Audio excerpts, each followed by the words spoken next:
Okay, so you know how it seems like everywhere you turn these days, there's a queue for something. Oh, yeah, Like, I definitely. swear, it's like lines for coffee lines at the grocery store, waiting for websites to load. Yeah, And then you think about like all the behind the scenes stuff in tech where queues are running the show. it's true. They're really the backbone of a lot of systems. So that's kind of our jumping off point today. We're doing a deep dive on queues, Right. specifically three main types: the standard queue, the priority queue, and then this one, it always trips me up a bit, the monotonic queue. Yeah, those are the big ones. But even if you're not like a hardcore coder, Yeah. this stuff is kind of fascinating. Like it gives you a peek into how things actually work. Absolutely.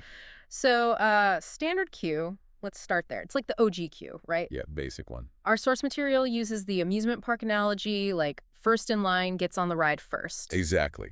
It's all Yeah. about that first in, first out principle, that FIFO. Right. So simple. But like think about how crucial that is for all sorts of stuff. Oh, yeah, for sure. Anytime you need things processed in order. Like I was thinking about my car radio the other day, how you queue up songs Oh, yeah, good example. or your printer spitting out pages in the order you sent them. It's everywhere when you start to notice it. And then our source actually has a code example for a basic queue. Right. Just to show you the nuts and bolts. Yeah, and it's surprisingly straightforward, like a few lines of code that demonstrate that whole in and out process. Yeah, it's elegant in its simplicity. Okay, so that's the standard queue.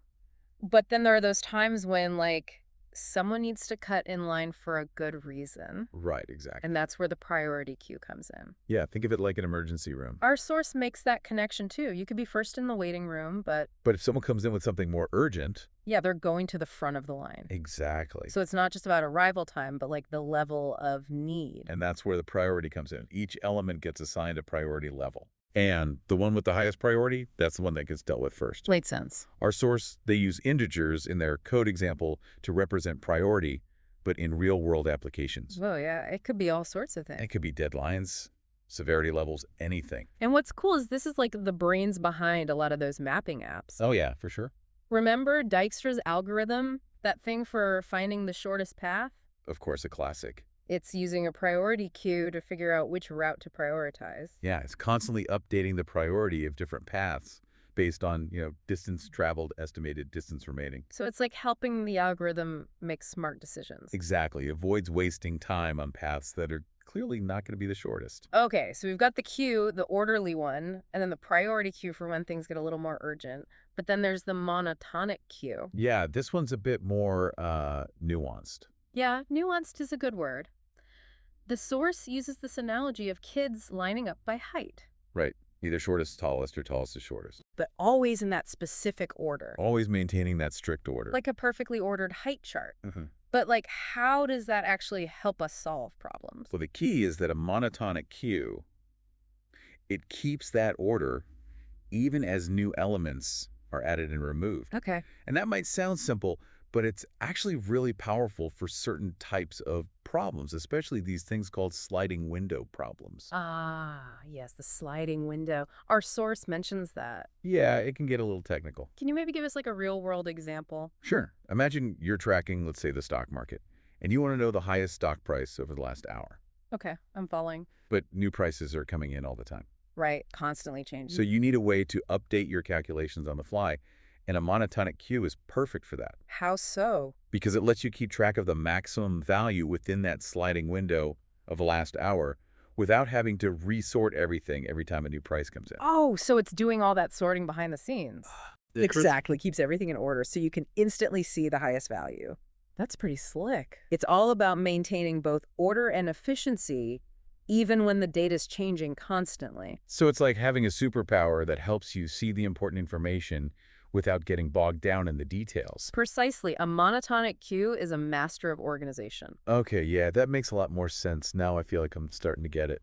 It's a powerful concept once you wrap your head around it. Hmm. It really is amazing how these data structures can handle such complex stuff. Yeah, like they're the unsung heroes of programming, making everything run smoothly. Exactly, and it's all about knowing which one's the right tool for the job. Okay, so let's play a little game here.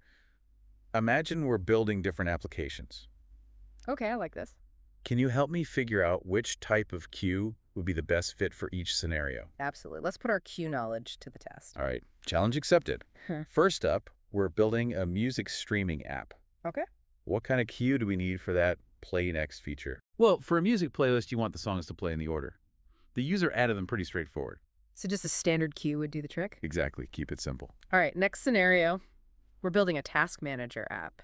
You know, the kind that helps you stay organized with deadlines and priorities? Ah, okay. Now we're talking about urgency. A Mm. priority queue would be the way to go there for sure. Because you want those most urgent tasks to always be at the front of the line no matter when they were added. Exactly. You could assign priority levels based on due dates or importance or even a combo of things. Right. And then the app would always grab the highest priority task from the queue, making sure the most critical stuff gets done first. So it's like having a super organized personal assistant who never misses a deadline.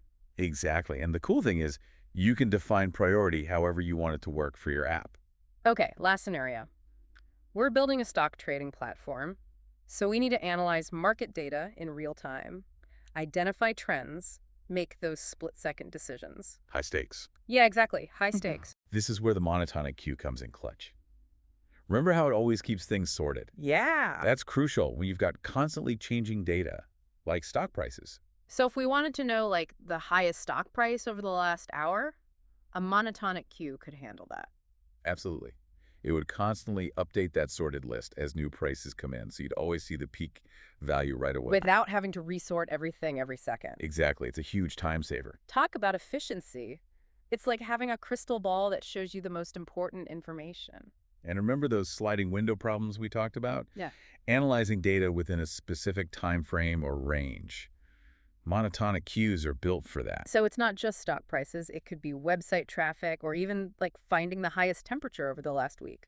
Exactly. Any situation where you need to track the highest or lowest value within a certain range, the monotonic queue is your go-to. Okay, I'm starting to see how powerful this thing really is. It's a hidden gem. A lot of people don't Gotcha. realize how useful it can be. You know what this whole conversation has made me realize? Cues are way more interesting than I ever gave them credit for. I know, right? They're everywhere once you start to notice them. And it's not just about code either. It's like these concepts apply to our everyday lives too. Absolutely. Think about how you prioritize your own to-do list. Do you always tackle the most urgent thing first? Okay, you got me. I definitely have a tendency to go for the easier tasks sometimes. Hey, we all do it. But it's interesting to think about how we're essentially using a form of priority queuing in our own lives. It's like we're all running these mental algorithms to decide what to do next. Exactly. And the more we understand these different types of queues, the more we can appreciate how they solve problems both in the digital world and in our own lives. All right, I'm officially a queue convert. Yep. But before we go full queue crazy, let's do a quick recap of the 3 types we've talked about. Sounds good. A little queue cheat sheet. So first up, the standard queue. What's its superpower? Order first in, first out. It's all about maintaining sequence, whether it's your playlist, your printer queue, or any process that needs to happen step by step. Got it. Next, we have the priority queue. What sets this one apart? Urgency elements are processed based on their priority level, not just their order of arrival, like in an ER or a task manager where some things just got to go first. And finally, the one that took me a minute to grasp, the monotonic queue. What's its claim to fame? Efficiency. This one keeps a sorted list, which makes it perfect for things like finding the maximum value within a certain window of data, like for stock market analysis or any kind of real-time data processing. Wow, when you put it like that, it sounds a lot less intimidating. It's all about breaking down those complex concepts. You've definitely done that today. I feel like I've leveled up my queue knowledge for sure. That's what we like to hear. But here's the thing that's really bugging me now. We've talked about how these cues are used in programming and even how the ideas apply to our daily lives. But what about those situations where it's not so clear which queue is the best choice? I see what you're saying. Like, what if you need a queue that can handle both order and priority? Exactly. Or maybe a queue that can adapt to changing conditions. Those are some great questions. Yeah. Questions that really push the boundaries of what we've covered today. And it makes me wonder, are there even more specialized types of cues out there? Cues that we haven't even touched on in this deep dive. Like we've just dipped our toes into the ocean of cues. Right. There's a whole world of data structures out there waiting to be explored. Which is actually pretty exciting. It means there's always more to learn, new ways to solve problems, new efficiencies to discover. Exactly. It's a constantly evolving field. Well, on that note, I think we've given our listeners a lot to chew on. We've gone from amusement park lines to emergency rooms to the stock market, all thanks to the humble queue. And we've seen how these ideas that seem kind of abstract at first actually play a huge role in our digital lives and even in our everyday lives. Absolutely. Yeah. But before we sign off, I want to leave our listeners with a little challenge. Okay, I like a good challenge. We've explored the queue, the priority queue, and the monotonic queue. But how would you apply these concepts to your own life? Hmm, that's a good one.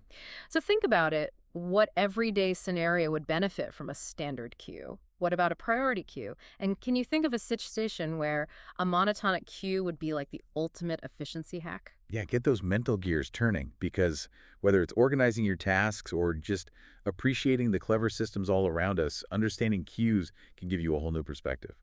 And on that note, we'll leave you to ponder the wonderful world of queues. Until next time, happy queuing.